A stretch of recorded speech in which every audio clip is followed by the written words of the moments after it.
Welcome to Arenal. This is a place you have to come and visit. Our mission: explore both park entrances, find animals, and give you the pro tips you need for an epic adventure at Arenal National Park. Plus, we'll tell you the biggest mistake most people make and have no idea what they missed. So let's jump into it with the ultimate adventure guide to Arenal National Park.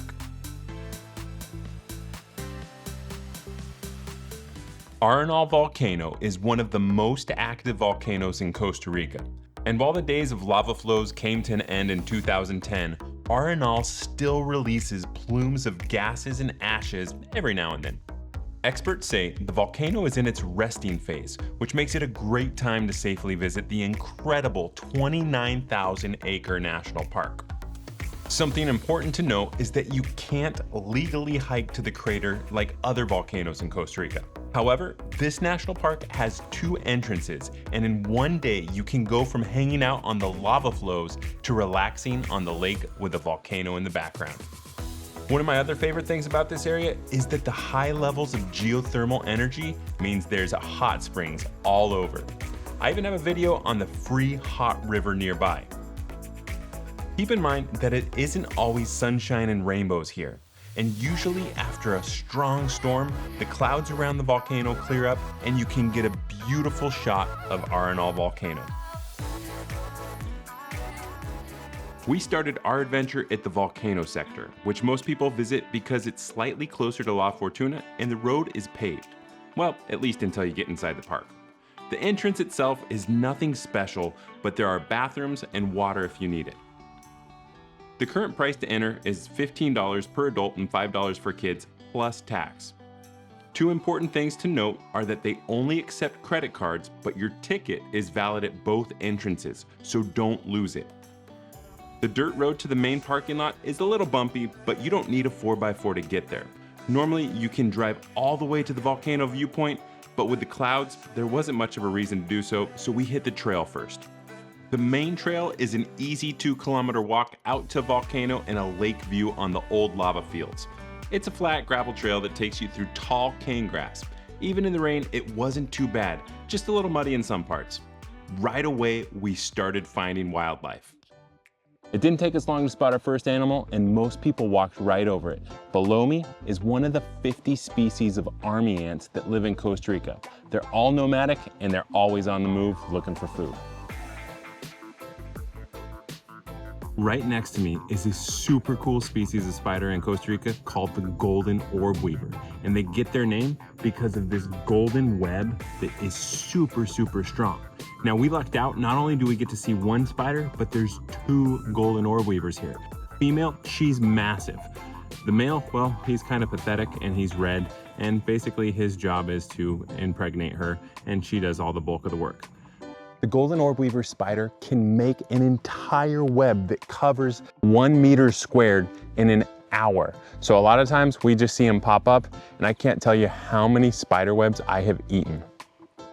We continued hiking and saw that most people stuck to the main trail that goes to the lava fields. But this is a huge mistake because you'll miss out on the best trail. So when you come to the first intersection, take a right on El Ceibo Trail. It's only 3 kilometers and takes you to the same viewpoint, but this is where the animals are. The second you step onto the trail, everything changes. Tall trees, thick secondary rainforest, and you can feel the presence of the animals around you.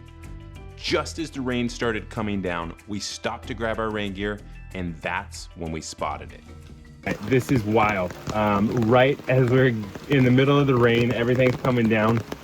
We're getting set up and something moves in the bushes. And let me tell you, these things are so camouflaged. This looks like a hog-nosed viper, but it's definitely a venomous snake and very small, so we've got to be very careful. But look at this beauty right here. In Spanish, they call this the tamaga. You can see that little tip of the hog-nosed viper pointing up there. This is definitely a deadly snake that you don't want to mess with, but holy cow, look at that camouflage. This is a species of snake that can stay in one area waiting and hunting for a week at a time or more. What I love about pit vipers is that they have those heat sensing pits, the L'Oreal pits, that allow them to detect temperature changes in animals and their surroundings. So they can see all the heat that our bodies are giving off right now. So if we're nice and gentle with it, then there's no reason to bite. They don't want to waste that venom on us. Clearly, this snake could not fit me in its mouth. And so we just got to be nice and gentle and hope that all of us make it out here alive, because I'm sure he's thinking, I'm trying to eat him, and that's definitely not the case. So I'm gonna set him back down on the ground, because these are typically a ground dwelling snake. They're not as arboreal as some of the other vipers out there. Like the eyelash pit viper loves to climb in the trees. This one's doing an all right job on this stick, but they definitely prefer to be on the ground. And just like that, the hog-nosed Pitviper disappeared back into the rainforest. But the animals just kept coming.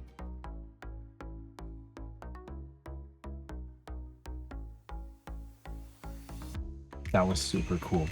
We were just walking up the trail and we started smelling something really gross. And we're like, oh, maybe we'll get lucky and see a tapir or something like that. Sure enough, a group of collared peccaries just started walking to the side of the trail. They didn't seem too disturbed by us. That's the biggest group of collared peccaries I've seen in Costa Rica. And I know there can be even more. Sometimes they live in groups of up to 30. But the reason we smell them is because they're different than pigs. They actually have a scent gland on their back, which is one major difference. Their feet are different, but honestly, they just look like hairy pigs and do the exact same thing here in nature. So it's kind of wild how you can have two completely different species of animals that eventually start doing a similar thing in different parts of the world. For my biology people, they call that convergent evolution. We hadn't even made it 50 feet from the peccaries when we saw a white-nosed coati looking for food on the side of the trail. This one was a little more shy though. So, started out with army ants, then we made it to the golden orb weaver, then we saw morpho, which ended up turning into the hog-nosed viper, then we just saw peccaries, followed immediately by the white-nosed coati. We're at 6 animals and we still haven't even made it to the end of the trail. And I don't know if it's just the fact that it's raining and we're the only people that took the long trail, or if it's just pure luck. But I give 2 thumbs up for Arenal National Park. Eventually, we made it to the lava fields. You climb up a few stairs and walking over the lava is a little uneven, but nothing too challenging. We finally made it to the viewpoint, took out the camera, and this is what we saw. At least we were able to get a view of the lake. Being on the exposed side of a volcano was super windy, so we continued down the stairs and back to the main trail.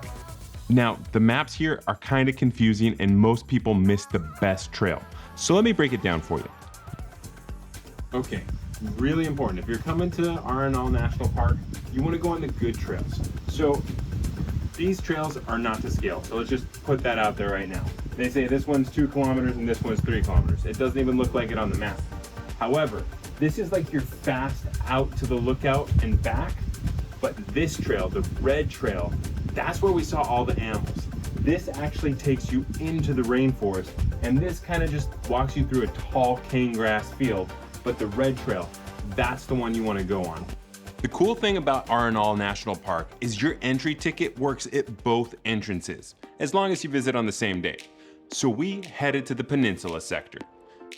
Fair warning, the road here is ridiculously bumpy, but you can make it without a 4-wheel drive, just make sure you have some clearance. Once you arrive, it's totally different from the volcano side. They have a visitor center and all the trails are paved. There's water fountains, benches, bridges, and if you need an accessible walk, this entrance is the spot. Just brace yourself for that bumpy car ride in. And the wildlife shifts too. This place is a paradise for birders.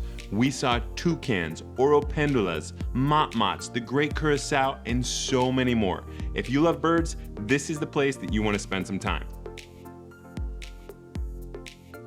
By far, one of the coolest highlights is this 3-story lookout tower. It gives you a stunning view over Lake Arenal, and it's one of the best places for landscape shots in the whole region. At the very end of the path, we made it to the lake viewpoint. And just like that, the skies finally opened for the first time all day, and the volcano began to appear.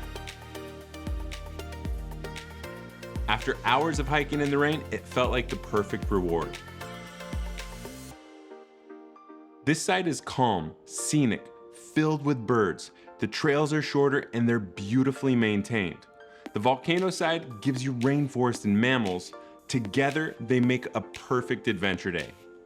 With all our stops, we spent about 4 hours at Arenal and hiked pretty much every trail. Well, at least the ones that we could see.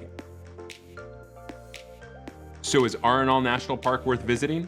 Absolutely. It's the best non-beach destination in Costa Rica.